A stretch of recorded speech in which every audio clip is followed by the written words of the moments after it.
দুদিনীয়া কাৰ্যসূচীৰে গহপুৰ আৰু তেজপুৰলৈ মুখ্যমন্ত্ৰী ডক্টৰ হিমন্ত বিশ্ব শৰ্মা গহপুৰত শ্বহীদ কনকলতা বৰুৱাৰ 100 সংখ্যক জন্মজয়ন্তী অনুষ্ঠানত অংশ ল'ব মুখ্যমন্ত্ৰীয়ে ভাৰতীয় আন্দোলনৰ শ্বহীদ বীৰাংগনা কনকলতা বৰুৱাৰ জন্মদিন প্ৰথমবাৰৰ বাবে গহপুৰত ৰাজ্যিকভাৱে উদযাপন কৰা হৈছে শ্বহীদ কনকলতা বৰুৱাৰ বৰঙাবাৰী ঘৰৰ পৰা উলিওৱা হৈছে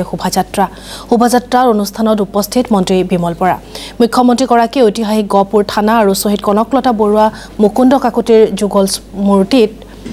পুষ্পাঞ্জলি প্ৰদান কৰিব গহপুৰ হাইস্কুল খেলপথাৰৰ এখন মুকলি সভাত অংশগ্ৰহণ কৰিব মুখ্যমন্ত্ৰী ডক্টৰ হিমন্ত বিশ্ব শৰ্মাই আৰু ইতিমধ্যে শোভাযাত্ৰা উলিওৱা হৈছে আৰু পৰিৱেশ আমাক অধিক জনাব আমাৰ গহপুৰৰ ব্যুৰো চিফ নৱজিত শইকীয়াই নিশ্চয়কৈ এই মুহূৰ্তত মই উপস্থিত আছোঁ গহপুৰৰ বৰঙাবাৰীত আৰু ইতিমধ্যে আমি কৈ আছোঁ যে যি গহপুৰৰ বৰুৱাৰ আজি 100 বছৰীয়া জন্ম জয়ন্তী আৰু এই জন্ম জয়ন্তী উদযাপন কৰিছে অসম চৰকাৰৰ সাংস্কৃতিক পৰিক্ৰমা বিভাগ আৰু বিশ্বনাথ জিলা প্ৰশাসনে এইখনতে এটা কথা ক'ব লাগিব যে প্ৰথমবাৰৰ কাৰণে চৰকাৰীভাৱে পতা হৈছে মৃত্যুবাৰ্ষিকী পতা হয় 20 ছেপ্টেম্বৰত কিন্তু প্ৰথমবাৰৰ কাৰণে তেখেতৰ জন্মবাৰ্ষিকী পতা হৈছে আৰু এয়া হৈছে কনকলতাৰ যি প্ৰতিমূৰ্তি বৰঙাবাৰী এই স্থানৰ পৰাই তেওঁ গহপুৰলৈ গৈছিল পতাকা উত্তোলন কৰিবলৈ আৰু সেই যি প্ৰতিমূৰ্তি আছে এই প্ৰতিমূৰ্তিতে ইতিমধ্যে মাল্যাৰ্পণ কৰিছে আৰু বিশেষকৈ এই মুহূৰ্তত আহি উপস্থিত হৈছে সেই অসম চৰকাৰৰ সাংস্কৃতিক মন্ত্ৰী বিমল বৰা গহপুৰৰ বিধায়ক উৎপল বৰা আৰু বিশ্বনাথৰ বিধায়ক প্ৰমোদ বৰঠাকুৰ আৰু সকলোৱে পুষ্পাঞ্জলি অৰ্পণ কৰিছে আৰু বিশেষকৈ ক'ব লাগিব যে বহুদিনীয়া যি প্ৰস্তুতি চলিছিল সেই প্ৰস্তুতি আজি অন্ত পৰিছে কাৰণ 1923 চনত এই কনিষ্ঠতম শ্বহীদগৰাকীয়ে গহপুৰ থানাত পতাকা উত্তোলন কৰিবলৈ গৈ তেওঁ শ্বহীদ হৈছিল আৰু তাৰ পিছতেই কিন্তু গহপুৰৰ নাম সমগ্ৰ ইতিহাসত লিখি ৰাখিছে আমি দেখুৱাই আছোঁ আৰু ইতিমধ্যে আমি কৈছোঁ যে সাংস্কৃতিক মন্ত্ৰী বিমল বৰা আহি উপস্থিত হৈছে যিহেতু আজি জন্ম শতবৰ্ষিকী আপুনি আহি উপস্থিত হৈছে কেনেকুৱা লাগে হয় 42ৰ ভাৰত ত্যাগ আন্দোলন সমগ্ৰ দেশ ব্ৰিটিছৰ অপশাসন উৎপীড়ন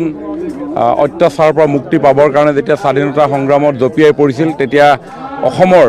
মুক্তিযুঁজাৰুসকলো পিছ পৰি থকা নাছিল আৰু তাৰ ভিতৰত এই গহপুৰ অঞ্চলৰো মুক্তি সেনানীসকলে আগুৱাই গৈছিল যাতে আমি এখন ব্ৰিটিছ মুক্ত ভাৰত আমি নিৰ্মাণ কৰি আমাৰ স্বৰাজৰ নিচান আমি উৰুৱাব পাৰোঁ আৰু 42ৰ 22 ছেপ্টেম্বৰৰ দিনা সমগ্ৰ গহপুৰবাসীয়ে সিদ্ধান্ত গ্ৰহণ কৰিছিল যে গহপুৰৰ আৰক্ষী থানাত আমাৰ পতাকা উত্তোলন কৰিম আৰু বৰঙাবাৰীৰ পৰাও মুক্তি সেনানীৰ এটা দল আগুৱাই গৈছিল আৰু সেই মুক্তি সেনানীৰ দলৰ নেতৃত্ব দিছিল কনকলতা বৰুৱা মুকুন্দ কাকতি ইত্যাদিসকলে আৰু তেখেতসকলে যেতিয়াই তাত গৈ উপস্থিত হৈ পতাকা উত্তোলন কৰিবৰ কাৰণে অগ্ৰসৰ হৈছিল ব্ৰিটিছৰ গুলীত কনকলতা বৰুৱাই প্ৰাণ আহুতি দিব লগা হৈছিল এগৰাকী সুৰক্ষীৰ হৃদয়ত কিমান পৰিমাণৰ দেশপ্ৰেমৰ ভালপোৱা ভাৱ থাকিলে নিজৰ প্ৰাণ বিসৰ্জন দিবলৈ কুণ্ঠাবোধ নকৰে কনকলতা বৰুৱাৰ জীৱন আদৰ্শৰ কথা আমি স্মৰণ কৰিলে সেই কথা আমি গম পাওঁ আৰু সেয়েহে এইগৰাকী মহিয়সী নাৰীক বীৰাংগনাক আমি স্মৰণ কৰিবৰ কাৰণে সমগ্ৰ ৰাজ্যবাসীয়ে আজিৰ এই শতবৰ্ষ আমি পালন কৰিছোঁ ৰাইজৰ চৰকাৰ হিচাপেও আমাৰ চৰকাৰে মাননীয় মুখ্যমন্ত্ৰী মহোদয়ে এই দিনটো পৰম পবিত্ৰতাৰে ভক্তিভাৱেৰে আয়োজন কৰিবৰ কাৰণে সিদ্ধান্ত গ্ৰহণ কৰিছোঁ এই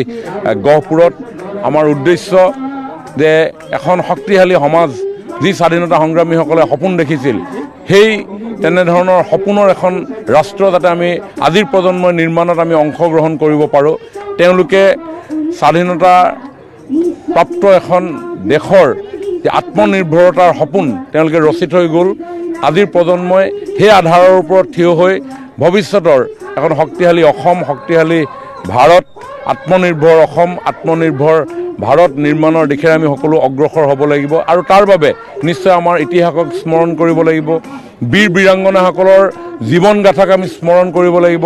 তেখেতসকলৰ জীৱন আদৰ্শনৰ কথা নতুন প্ৰজন্মই জানিব লাগিব আৰু সেয়েহে এখন সচেতন সমাজৰ প্ৰতিনিধি হিচাপে আমি সকলো আজি ওলাই আহিছোঁ মাননীয় বিধায়ক বিশ্বনাথৰ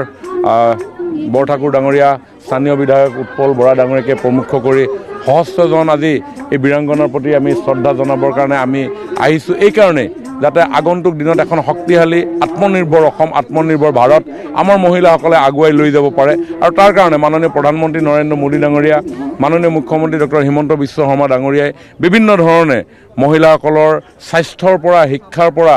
দৰিদ্ৰতালৈকে যাতে আমি এই জীৱনত আহিব ধৰা প্ৰত্যাহ্বানবিলাক তেওঁলোকে হেলাৰঙে অতিক্ৰম কৰি এখন সুন্দৰ সমাজত বসবাস কৰাৰ পৰিৱেশ নিৰ্মাণ হয় এখন শক্তিশালী ঘৰত বসবাস কৰি সুন্দৰভাৱে পৰিচালিত কৰাৰ এটা ভাল মন তেওঁলোকৰ মনৰ মাজত সৃষ্টি হয় তেনেধৰণৰ বিভিন্ন কাৰ্যসূচী চৰকাৰৰ তৰফৰ পৰা গ্ৰহণ কৰা গৈছে আৰু মুখ্যমন্ত্ৰী ডাঙৰীয়া প্ৰায় 10:30 বজাত ইয়াত আহি উপস্থিত হ'ব তেখেতে আহিয়ে গহপুৰৰ থানাৰ সমীপত থকা কনকলতা বৰুৱাৰ প্ৰতিমূৰ্তিত শ্ৰদ্ধাঞ্জলি জ্ঞাপন কৰিব মহাত্মা গান্ধীৰ প্ৰতিমূৰ্তিত শ্ৰদ্ধাঞ্জলি জ্ঞাপন কৰি গহপুৰ থানা চৌহদলৈ তেখেতে যাব আৰু কনকলতা বৰুৱা শ্বহীদ মুকুন্দ কাকতিৰ প্ৰতি সেৱা জ্ঞাপন কৰি এখন ৰাজহুৱা সভাত তেখেতে অংশগ্ৰহণ কৰিব কিবা সংৰক্ষণৰ কিবা ব্যৱস্থা কৰা সেইখিনি কথা ইতিমধ্যে চিন্তা চৰ্চা কৰা হৈছে সেইখিনি আমি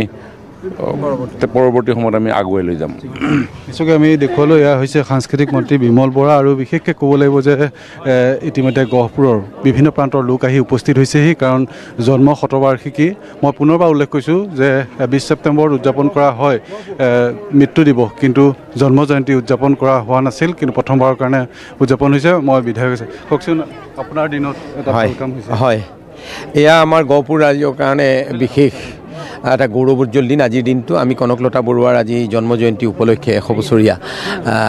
আজি তেখেতৰ আবক্ষ মূৰ্তিত বৰঙাবাৰীত আমি মন্ত্ৰী ডাঙৰীয়াৰ সৈতে আমি